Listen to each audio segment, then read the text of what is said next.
दोस्तों, आज आपके सामने प्रस्तुत है बहुत ही डरावनी हॉरर स्टोरी जिसका नाम है काला जादू। और इस फिल्म में कितनी मौत होती हैं आपको अंदाज़ा नहीं है। फिल्म की शुरुआत करते हैं।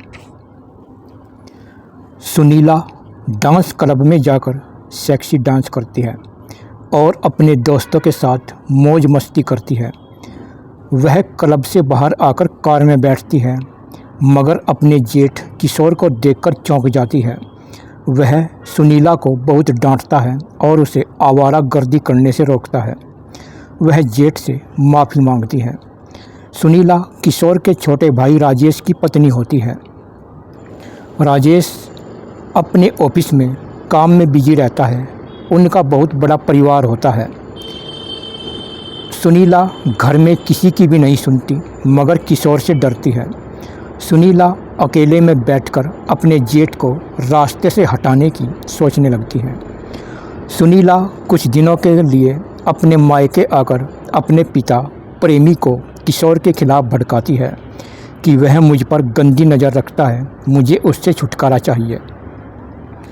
प्रेमी सुनीला को लेकर एक तांत्रिक के पास जाता है। तांत्रिक सुनीला को एक ताबीज़ देता है कि अपने जेठ को सब्जी में मिलाकर पिला देना, तेरा काम हो जाएगा। बाप बेटी खुश हो जाते हैं। फिर सुनीला घर आकर पूरे परिवार के साथ प्यार में बोलती है। किशोर के साथ प्यार से पेश आती है। कुछ दिन बाद वह पूरे परिवार की नज़रों में चढ़ जाती है। परिवार बहुत बड़ा होता है। फिर सुनीला मौका देखकर अपने जेठ की सब्जी में ताबीज़ मिलाकर उसे खिला देती है। रात में किशोर अपने कमरे में सो जाता है। उस रात राजेश किसी काम से बाहर गया है। रात के 12 बजते हैं। किशोर पर ताबीज़ का असर शुरू होता है। अदृश्य खोपड़ियाँ उसके सर पर चक्कर काटने लगती हैं। अचानक किशोर की आँख खुलती है।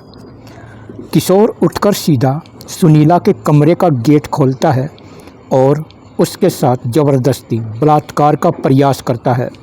सुनीला बुरी तरह चिल्लाती है। यहाँ सभी घरवाले आ जाते हैं। किशोर को पकड़कर पूरा धमकाते हैं। तभी सुनीला पुलिस को फ़ोन करती है। पुलिस आ जाती है और किशोर को पकड़ लेती है। सुनीला जेठ पर कई आरोप लगाती है। किशोर को 6 महीने की सज़ा होती है। पूरा परिवार किशोर को दोषी मानता है। फिर सुनीला को खुली छूट मिल जाती है और वह होटलों में रंगरलियां मनाने लगती हैं। घरवाले फिर से परेशान हो जाते हैं। राजेश सुनीला को रोकता है। वह सबका सामना करने लगती है। घरवालों को एहसास होता है किशोर बेगुनाह था, उसे फंसाने की सारी चाल इसी की थी।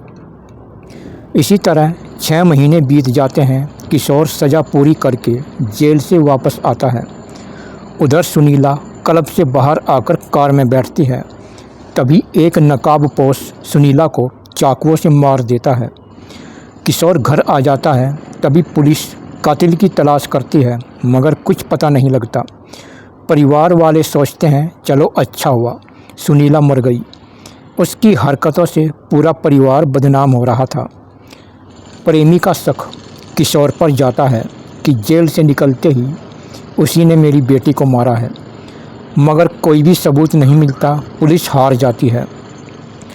प्रेमी उस परिवार को बर्बाद करने की ठान लेता है और प्रेमी काला जादू सीखने लगता है और वह बहुत ही जल्दी एक भयानक तांत्रिक बन जाता है और किशोर के घर आकर सबसे प्यार से बोलता है। सब उसे अच्छा आदमी समझते हैं। प्रेमी अपने घर के एक कमरे में बैठकर तांत्रिक क्रिया शुरू करता है। सुबह किशोर का ताऊ बाइक से फैक्ट्री के लिए चलता है। उधर प्रेमी खतरनाक खोपड़ी के आगे ताऊ का फोटो रखकर उस पर नींबू काटता है। अचानक ताऊ की बाइक में ज़बरदस्त विस्फोट होता है और ताऊ के चीथड़े उड़ जाते हैं। प्रेमी खुश होकर बोलता है। प्रेमी हर कांड बड़े प्रेम से करता है और प्रेमी बहुत खुश होता है। किशोर के घरवाले बहुत दुखी होते हैं। कोई कुछ नहीं समझ पाता। इस घटना को सब एक हादसा मानते हैं। फिर ताऊ का दाह संस्कार होता है। प्रेमी उनके साथ शामिल होकर दुख जताता है। प्रेमी अपने कमरे में आकर अपनी बेटी सुनीला के फोटो को कहता है, मैं उस घर को शमशान बना दूंगा।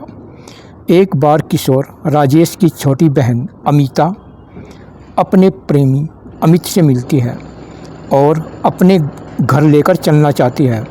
अमित गरीबी दर्शाता है, फिर भी अमिता उसे मनाती है और दोनों कार में चलते हैं और दोनों यहाँ पर गाना गाते हैं।